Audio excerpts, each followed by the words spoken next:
নমস্কার বন্ধুরা, আলিয়াস লাভ কিচেনে সবাইকে স্বাগত। আজকে বানাবো একটা অপূর্ব স্বাদের বেগুনের রেসিপি।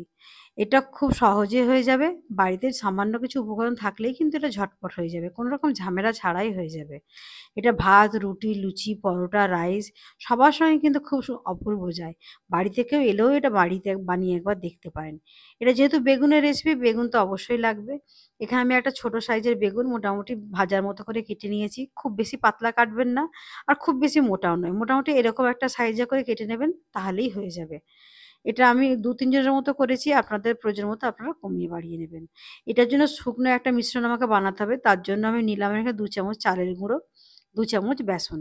এখানে কিন্তু চালের গুঁড়ো, বেসন দুটোই কিন্তু অবশ্যই ব্যবহার করতে হবে। কোনোটা একটা ব্যবহার করলে কিন্তু হবে না। তাহলে জিনিসটা ঠিকঠাক হবে না। এখানে দিয়ে দিলাম আমি স্বাদ মতো নুন। এরপর দিয়ে দেবো এখানে আমি স্বাদ মতো চিনি। আমার যেরকম প্রয়োজন আমি এখানে সেরকম নিলাম। আপনারা যদি কমিয়ে বাড়িয়ে নেন সেরকম মতো আপনারা নেবেন। এখানে একটা ছোট চামচের 1/2 চামচ আমি দিলাম হলুদের গুঁড়ো, 1/2 চামচ দিলাম ধনের গুঁড়ো, 1/2 চামচ দিলাম লঙ্কার গুঁড়ো। এরপর এই শুকনো মিশ্রণগুলো ভালো করে আমি একটু মিক্স করে নেব। যাতে কোনোটা এক জায়গায় না পড়ে থেকে যায়, ভালো করে মিশিয়ে নিতে হবে। এরপর মিশ্রণটা আমার যখন হয়ে গেছে, দেখুন এইভাবে বেগুনের গায়ে আমি মিশ্রণটা লাগিয়ে দিচ্ছি। কারণ বেগুনগুলো তো আগে থেকে কেটে ধুয়ে রেখে পরিষ্কার করে রাখা, এগুলো আর কিছু করার প্রয়োজন নেই। এইভাবে আপনারা লাগিয়ে নেবেন। লাগিয়ে নিলেই কিন্তু হয়ে যাবে। দেখুন প্রত্যেকটা বেগুনের গায়ে আমার লাগানো হয়ে গেছে। এরপর এটার জন্য একটা মসলা আমার বানাতে হবে। তার জন্য আমি এখানে ১০০ গ্রাম টক দই নিয়েছি। আর এখানে দিয়ে দিলাম আমি বেসন ড্রাই রোস্ট করে রেখেছিলাম, সেখান থেকে আমি ২ চামচ দিয়ে দিলাম। ড্রাই রোস্টটা সবাই এখানে দিলাম আমি প্রয়োজন মতো নুন আর চিনি। এরপর এখানে আমি দিয়ে দেবো আরো কিছু মসলা, সেটার মধ্যে দিলাম আমি 1/2 চামচ লঙ্কার গুঁড়ো, 1/2 চামচ হলুদের গুঁড়ো, 1/2 চামচ ধনের গুঁড়ো। বেসনের ড্রাই রোস্ট বলতে শুকনো কড়াতে আপনারা কিছুক্ষণ ভেজে নেবেন, তাহলেই সেটাকেই আমরা ড্রাই রোস্ট বলি। সেটা হয়তো অনেকেই জানেন। আর যারা জানেন না তাদেরকে বলে দিলাম, শুকনো খোলাতে একটু নেড়ে নেবেন, তাহলেই হয়ে যাবে। সেটা ভালো করে মিক্স করে নেবেন। মিক্সচারটা এরকম তৈরি হবে। এটা পাশে সরিয়ে রাখবো, দিয়ে আরেকটা মসলা বাটতে হবে আমাদের। এখানে আমি নিয়ে নিচ্ছি ১ মুঠো মতো ধনেপাতা, ২ টো কাঁচা লঙ্কা। ঝালটা ১ম এই বলে রেখেছি যে নুন, ঝাল এগুলো যে যার নিজের পছন্দ মতো দেবেন। আর কয়েক কোয়া রসুন। দিয়ে এখানে একটা পেস্ট আমি বানিয়ে নিয়েছি। এবার সরষের তেল গরম করে বেগুনগুলো আমি ভালোভাবে ভেজে নেব। বেগুনগুলো অবশ্যই একটু লাল, লাল করে ভাজবেন, নইলে কিন্তু জিনিসটা দেখতে বা খেতে কোনোটাই ভালো লাগবে না। বেগুনগুলো একটু লাল, লাল করে ভেজে নেব আমি। বন্ধুরা, যদি আমার রান্নাগুলো আপনাদের ভালো লেগে থাকে, অবশ্যই আমার চ্যানেলটা সাবস্ক্রাইব করে আমার চ্যানেলের পাশে থাকার অনুরোধ রইলো।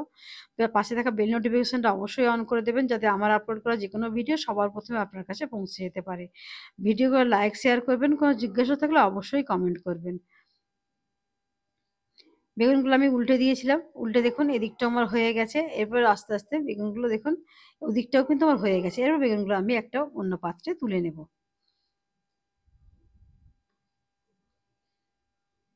তবে যদি রেসিপিটা কেউ মানে নিরামিষ করতে চান, সে কিন্তু রসুনের বদলে আদার ব্যবহার করতে পারেন।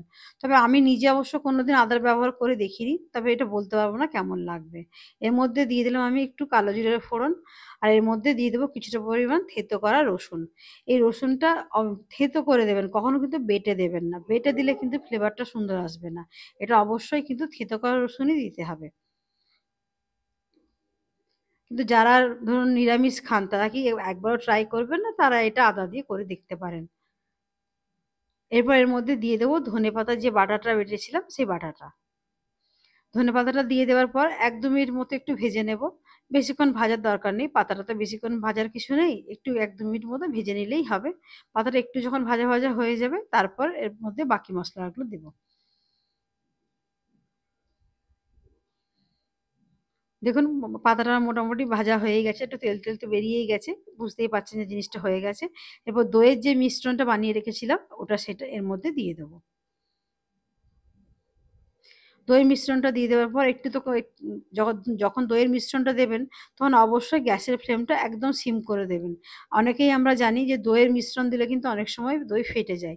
কিন্তু যেহেতু বেসন দেয়া আছে, ফাটার সম্ভাবনাটা কম, তবুও কিন্তু একটু গ্যাসের ফ্লেমটা কম করেই দেবেন। দেখুন দইটা আমার কষাতে, কষাতে কিন্তু শুকিয়ে গেছে। তেলও পাশ থেকে ছেড়ে গেছে। একটু ওই ধনেপাতার যে মিক্সিটা বেটেছিলাম, ওটা ধুয়ে একটু জল দিয়ে দিলাম। সেটাও একটু ধুয়ে যখন কষিয়ে নিলাম, কষাতে, কষাতে কিন্তু আমার তেল ছেড়ে দিয়েছে। এরপর এর মধ্যে আমি অল্প পরিমাণ জল দেব। কারণ এখানে সেদ্ধ হওয়ার কিছু নেই। একটু জাস্ট গ্রেভির জন্য সামান্য পরিমাণ জলের ব্যবহার আমি এখানে করলাম, যে একটু গ্রেভি, গ্রেভি ভাব রাখবো বলে। এটা কোনো রকম ঝোল হবে না। সেরকম বুঝে একটু জলটা দেবেন। এখানে ধরুন আমি একটা ওই 1/2 কাপের মতো জল আমি ব্যবহার করেছি। খুব বেশি জল দেবেন না। দিয়ে এরপর আমি এখানে বেগুনগুলো দিয়ে দিলাম। বেগুনগুলো দিয়ে দিলেই দেখবেন আস্তে, আস্তে ফুটে উঠতে শুরু করবে। এরপর ওপর থেকে কয়েকটা কাঁচা লঙ্কা দিয়ে দেবেন। তাহলেই মোটামুটি রান্নাটা আপনার সম্পূর্ণ হয়ে যাবে। একবার উল্টে দেবেন। উল্টে দিলে তাহলে এদিকটাও যখন হয়ে যাবে, ওদিকটাও তখন হয়ে যাবে। একবার উল্টে দিয়ে কয়েকটা চেরা কাঁচা লঙ্কা দিয়ে দেবেন। দিয়ে দিলেই এটা পরিবেশনের জন্য তৈরি হয়ে যাবে। ভালো থাকবেন, সুস্থ থাকবেন। ফিরে আসবো আবার কোনোদিন নতুন কোনো ভিডিও নিয়ে। পাশে থাকার জন্য ধন্যবাদ।